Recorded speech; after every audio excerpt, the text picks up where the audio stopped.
8ই August এই অন্তর্বর্তীকালীন সরকার গঠিত হয়েছে। এই অন্তর্বর্তীকালীন সরকার শহীদ এবং আহতদের রক্তের উপরে দাঁড়িয়ে এই অন্তর্বর্তীকালীন সরকার গঠিত হয়েছে। অত্যন্ত পরিতাপের বিষয়, এই অন্তর্বর্তীকালীন সরকার থেকে আমরা যে বিষয়টি প্রত্যাশা করেছিলাম সেটি হচ্ছে গণহত্যাকারী আওয়ামী লীগকে সন্ত্রাসী সংগঠন হিসেবে নিষিদ্ধ করার। তাদের দিক থেকে আমরা কোনো তৎপরতা এখনো পর্যন্ত দেখছি না।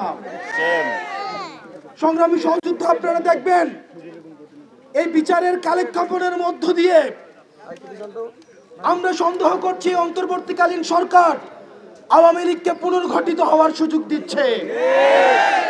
আপনারা দেখছেন অতীতের ন্যায় সন্ত্রাসী কায়দায় আওয়ামী লীগ বিভিন্ন জায়গায় চোরাগুপ্তা হামলা চালাচ্ছে।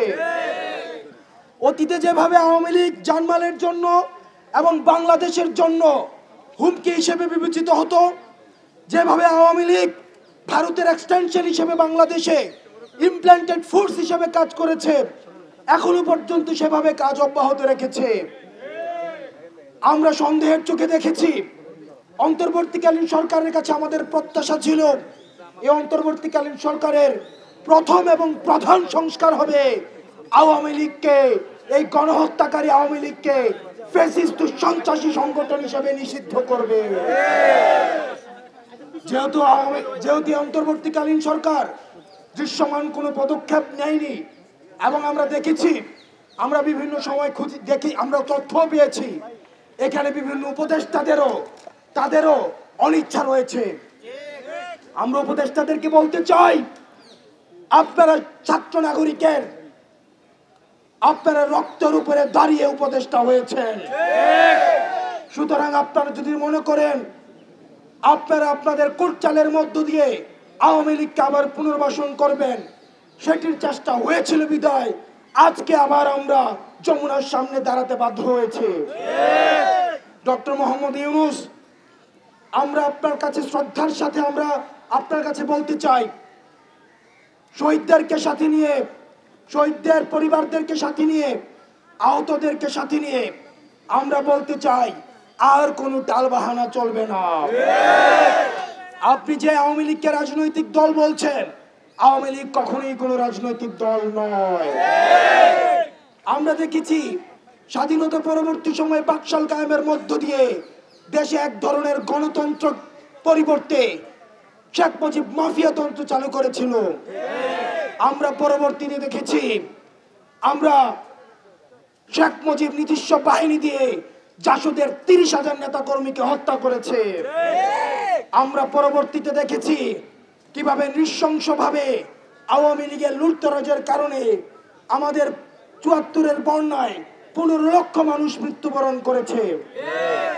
আমরা দেখেছি পরবর্তী সময়ে যখন হাসিনা ক্ষমতায় এসেছে, হাসিনা শুধুমাত্র ক্ষমতায় থাকাকালীন নিজে শুধুমাত্র ফেসিবাদী আচরণ করেছে, বিষয়টি এমন নয়। ক্ষমতার পূর্বেও আমরা লগি বৈঠার আচরণ আমরা হাসিনার কাছ থেকে আমরা দেখেছি। লগি বৈঠা দিয়ে বাইতুল মুকাররমের সামনে পিটিয়ে পিটিয়ে মানুষ হত্যা করতে আমরা দেখেছি। ক্ষমতার স্বাদ পাওয়ার সাথে সাথে 2009 সালে আমাদের ফার্স্ট লাইন অফ ডিফেন্স দেশপ্রেমিক আমরা দেখেছি যে বিডিআর সদস্যদেরকে হত্যা করা হয়েছে। আমরা দেখেছি পরবর্তী সময়ে এই আওয়ামী লীগের হাতে রক্ত লেগে রয়েছে। আওয়ামী লীগ 2013 সালে শাপলা হত্যাকাণ্ডের মধ্য দিয়ে দাড়ি টুপিওয়ালা ইসলাম প্রিয় ভাইদেরকে রাতের অন্ধকারে হত্যা করেছে।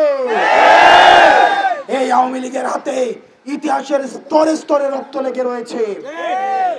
আমরা পরবর্তীতে দেখেছি কিভাবে আমাদের মোদি বিরোধী আন্দোলনে কিভাবে আওয়ামী লীগ হচ্ছে আমাদের মোদি বিরোধী আন্দোলনে ব্রাহ্মণবাড়িয়া এবং ঢাকা সহ বিভিন্ন জায়গায় আমাদের 25 ঊর্ধ্ব দেশপ্রেমিক জনতাকে হত্যা করেছে। প্রিয় সহযোদ্ধা, জুডিশিয়াল কিলিং এর মধ্য দিয়ে আমরা দেখেছি, জুডিশিয়াল কিলিং এর মধ্য দিয়েও আমাদের দেশে নাগরিকদেরকে হত্যা করা হয়েছে, আলেম উলামাদেরকে ফাঁসিতে ঝুলানো হয়েছে। আপনারা দেখেছেন দেলাওয়ার হোসেন সাঈদীর রায় যখন দেওয়া হয়, সেদিনও ঝালকাঠিতে কিভাবে আমাদের যৌথ বাহিনী নৃশংসভাবে মানুষকে হত্যা করেছে। ইতিহাসের স্তরে স্তরে এই রাজনৈতিক দলটি শুধু মানুষকে হত্যা করেছে।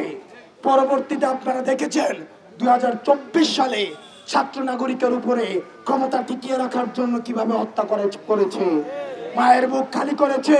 আপনারা দেখেছেন শত শত স্ত্রীকে বিধবা করেছে, শত শত মাকে সন্তান হারা করেছে। আমরা এই আওয়ামী লীগকে আপনি যদি রাজনৈতিক দল হিসেবে ডক্টর ইউনূস দেখেন, আমরা বাংলাদেশি যারা রয়েছি, আমরা বাংলাদেশ পন্থী যারা রয়েছি, আওয়ামী লীগকে রাজনৈতিক দল হিসেবে দেখি না। আপনি দেখেছেন এই রাজনৈতিক দল তথাকথিত আওয়ামী লীগ সন্ত্রাসপন্থী দলটি কিভাবে 3টি ইলেকশনকে, একটি ইলেকশন হয়েছে আনকন্টেস্টেড ইলেকশন, একটি ইলেকশন হয়েছে মিডনাইট ইলেকশন, পরবর্তী ইলেকশন হয়েছে আমি ভার্সেস ডামি ইলেকশন।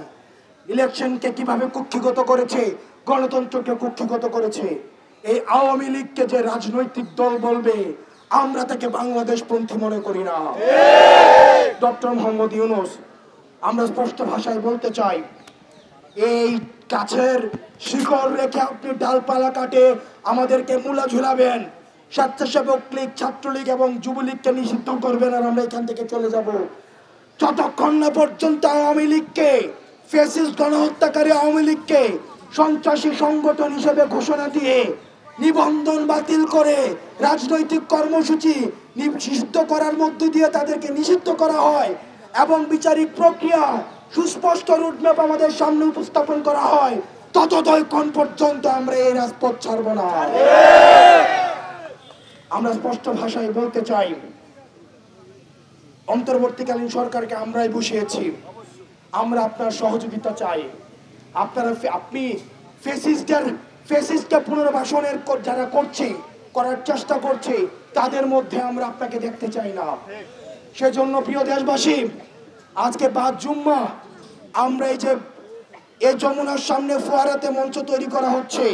এই ফোয়ারার সামনে আমরা সর্বদলীয়, নানা মত এবং নানা পথ, যারা ফ্যাসিবাদ বিরোধী প্রতিটি রাজনৈতিক দল, ফ্যাসিবাদ বিরোধী প্রতিটি রাজনৈতিক শক্তি, ফ্যাসিবাদ বিরোধী সাংস্কৃতিক শক্তি, ফ্যাসিবাদ বিরোধী যারা এই গত দীর্ঘ 1.5 দশকের বেশি সময় ধরে নির্যাতিত হয়েছে, নিপীড়িত হয়েছে, বিডিআর পরিবার, শাপলা হত্যাকাণ্ডের শিকার যে পরিবারগুলো রয়েছে, গুম খুনের শিকার যে ফ্যামিলিগুলো রয়েছে, আমরা সবাইকে সাথে নিয়ে আমরা আজকে এই ফোয়ারার সামনে থেকে এই হাসিনার এই রাজনৈতিক দলটিকে সন্ত্রাসী সংগঠন হিসেবে আপনি যখন ঘোষণা দিবেন, সেই জায়গা থেকে আমরা এই ঘোষণা নিয়ে ফোয়ারা থেকে আমরা বাসায় যাব।